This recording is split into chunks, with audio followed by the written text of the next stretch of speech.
Here we'll do more examples of solving proportions. Proportions again are equations where you have a ratio on the left and a ratio on the right. So we have 2.6 over h equals 1.3 over 0.5. Cross multiply and we get 2.6 times 0.5 equals 1.3h. So that's what we get from cross multiplication. Remember, the goal is to solve for the unknown, and that is h. And the best way to solve this would be to divide both sides with the exact same number, and in this case it's 1.3 because that's what we want to cancel to get h by itself. So it's 2.6 times 0.5 divided by 1.3. So h equals, we're trying to get rid of the decimal point. We have two of the decimal places to get rid of here. So I need to multiply each by 10. So it's 10 for this times 10 for this. And the denominator, we just need 1, but whatever we do to the numerator, so we multiply by 10, and then 0.5 we multiply by 10. So there are 10 times 10. There are 2 10s in the numerator. We do the exact same thing in the denominator. So what's our next step? 2.6 becomes, when I multiply with 10, we shift the decimal point 1 place value to the right. So that makes it 26. These two together make a 26. These two together make a 5. And we divide by 1.3 times 10.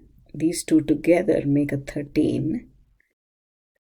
And then, of course, we have an extra 10. So these two together make a 13, and then we have an extra 10. And that's equal to h.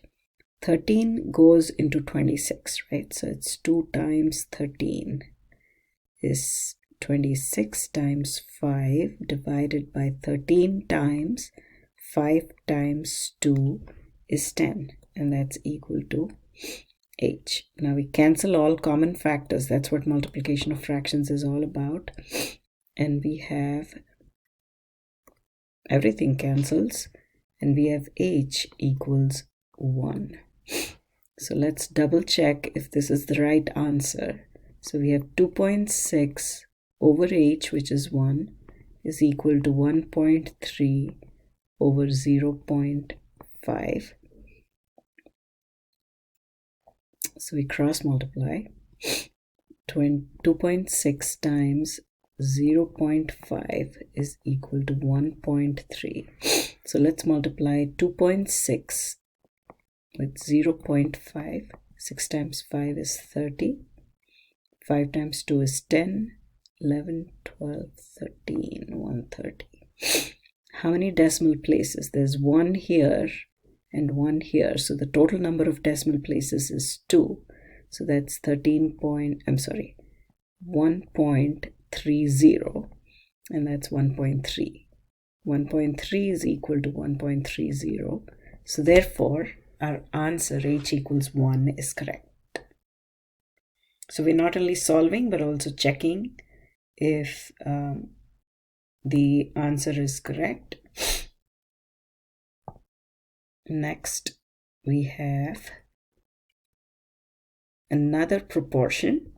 So we cross multiply. Cross multiplication happens across the equal to sign. So 12y equals 120 times 1/4. Now we have to get y by itself. 12 is multiplied to y, so we have to divide by 12 to get rid of it. And that's 120 times 1/4 times, now we have to divide by 12. Remember, division by 12 is the same as multiplication by 1/12. So make sure that 12 is in the denominator. It doesn't matter where it is. It could be under the 120. It could be, as long as it's in the denominator. So y is equal to, now we have to simplify the right hand side and come up with a final answer. The ones really don't matter, but I'm just putting it there. 120 is 120 over 1. So 1 times 4 times 12. 12 times 10 times 1 over 1 times 4 times 12. The 12s cancel. And this is 2 times 5 over 2 times 2. And the answer is 5 halves. Let's check. Let's plug it back in. So 12 over 1/4 is equal to 120 over or divided by 5 halves. It's better to write it this way, so because I know I have to flip the fraction. So 12 divided by 1/4 is equal to, whenever it's a fraction that you're dividing by, make sure you do this so you remember to flip the fraction. And let's see what we get. We have 12 times 4 over 1 is equal to 120 over 1 times 2 over 5. So 12 times 4 is 48. 5 goes into 120. We know that for sure. So let's write it as 12 times 10 times 2 over 5. 5 goes 2 times into 10.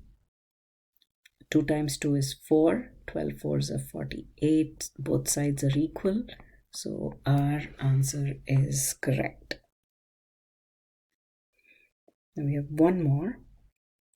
Let's cross multiply. A proportion, a ratio on the left, ratio on the right, cross multiply.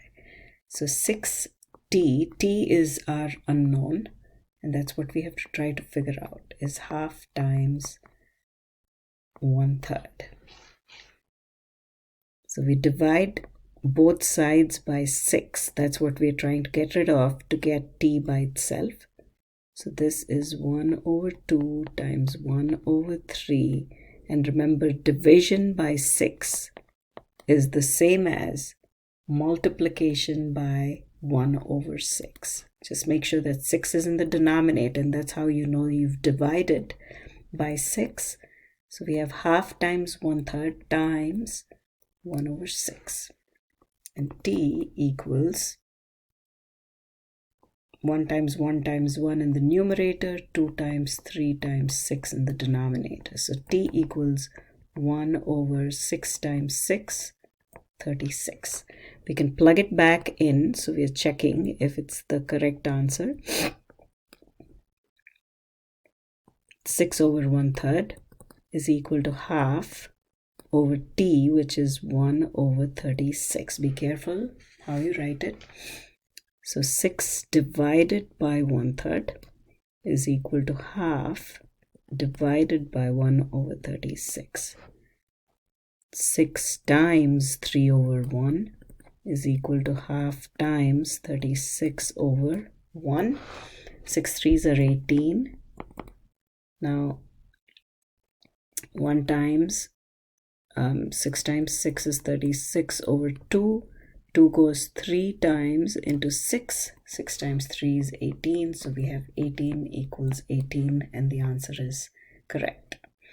So this ends proportions. Notice that in the entire section, what was important was to first recognize what a proportion is.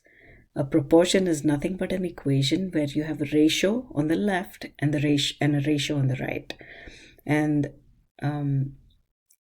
basically, the goal of this section was to learn how to solve proportions. What does solving proportions mean? We have like A, B equals C over D. A over B equals C over D. Any one of them could be an unknown x. And if you know all the other numbers, do you know how to solve for x, which means get x by itself? And once you do that, do you know how to check your answer by plugging the number back into the equation? Also, we kind of reviewed certain concepts, which is when you multiply a mixed number with anything, any number or fraction like a 5 or like a 2/3 or something, we have to change this to an improper fraction. 2 ones are 2, and that would make it 3/2 times 5. And the important technique was, if a number is multiplied to x, we have to get rid of it to get x by itself by dividing both sides by the exact same number.